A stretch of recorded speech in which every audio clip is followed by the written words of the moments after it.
I'm Richard Clarke. I record these talks every day as a way to deepen my inquiry. Listen each day and deepen your own practice. Welcome. I'm reviewing and commenting on the book Talks with Sri Ramana Maharshi. Today is from Talk 562, Part 2. Questioner. The Shrutis say this knowledge of Brahman shines forth once and forever.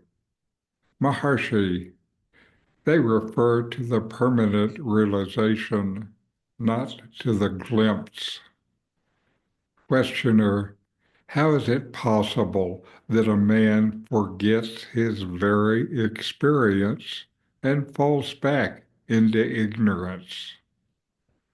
Sri Bhagavan illustrated it with the following story. There was a king who treated his subjects well. One of his ministers gained his confidence and misused the influence. All the other ministers and officers were adversely affected, and they hit on a plan to get rid of him. They instructed the guard not to let the man enter the palace. The king noted his absence and inquired after him. He was informed that the man was taken ill and could not therefore come to the palace. The king desired to see the patient, but the pandit said that such an action was against Dharma. Later, the minister was reported to have died.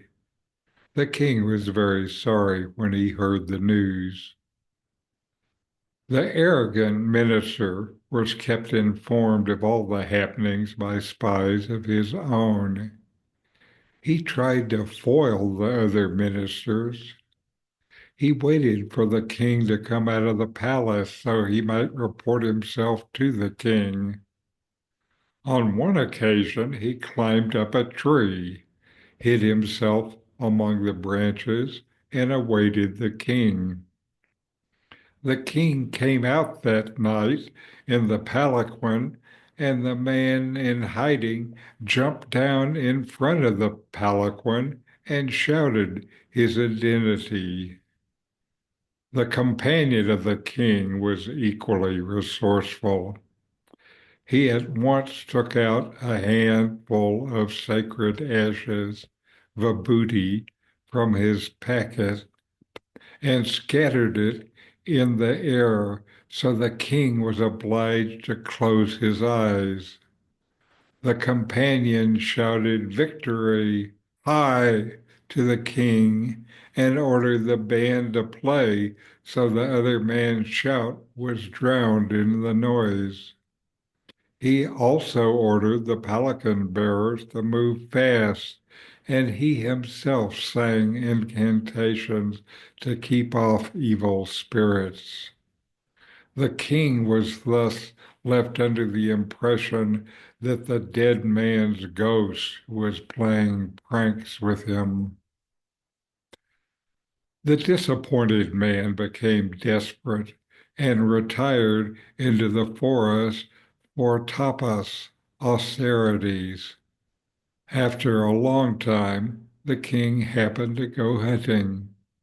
He came across the former minister seated in deep contemplation, but he hastened away from the spot lest the ghost should molest him.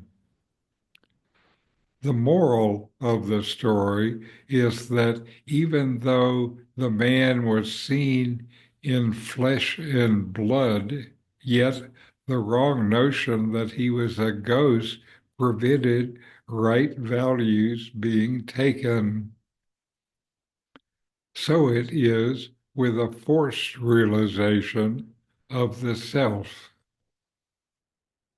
In this dialogue, the questioner raises an important concern. If the realization of Brahman, the self, is eternal, as the scriptures say, how is it possible for someone to forget such an experience and fall back into ignorance? Sri Ramana Maharshi first distinguishes between permanent abidance in realization and a glimpse, a temporary experience that comes and goes. Then Ramana responds with a story that provides a vivid analogy, highlighting the distinction between true, permanent realization and fleeting glimpses of truth. The story is about a king and a deceitful minister who, despite being alive and well, is mistakenly believed by the king to be dead and later perceived as a ghost.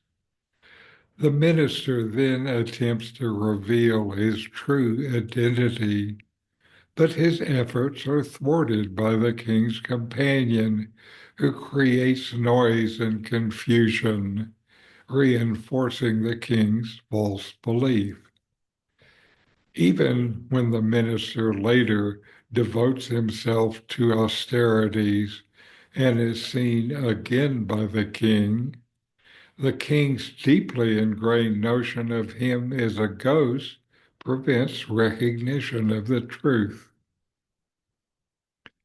Ramana Maharshi uses this tale to illustrate how the mind, influenced by wrong notions and deeply rooted conditioning, distorts perception and keeps you trapped in ignorance. The minister, though alive and present in the flesh, is misidentified due to the king's unwavering belief in his supposed death. Similarly, when you catch a glimpse of your true nature, the self, this experience can be overshadowed by the return of the mind's habitual patterns and identification with the ego. When without thorough and consistent self-inquiry, this fleeting recognition does not mature into a permanent realization. The forced realization the Maharshi refers to is akin to having an intellectual or temporary awareness of the self without fully abiding in it. True realization is not just a momentary experience, but a lasting state where the ego dissolves and the mind ceases its projections. Until this state is firmly established, the mind's old tendencies, vasanas, will reassert themselves, much like the king's persistent belief in the minister's ghostly nature. This dialogue underscores the need for persistent self-inquiry and vigilance.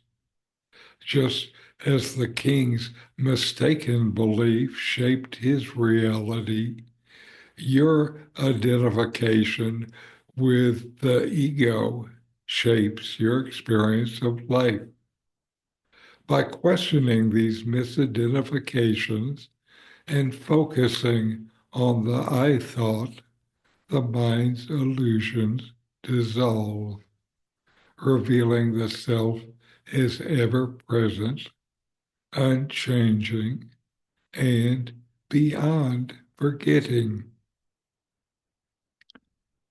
So know yourself and be always free and at peace. In 40 Verses on Reality, Ramana Maharshi explains the nature of the self, the ultimate reality, and self-inquiry. My new book, with my comments and inquiry questions, opens these teachings up and brings them into your practice and experience. Available now from Amazon. Link in the video description. These videos bring Ramana's teachings into your direct experience. Click subscribe to see more. Click thumbs up to like, and send questions and start a dialogue with a comment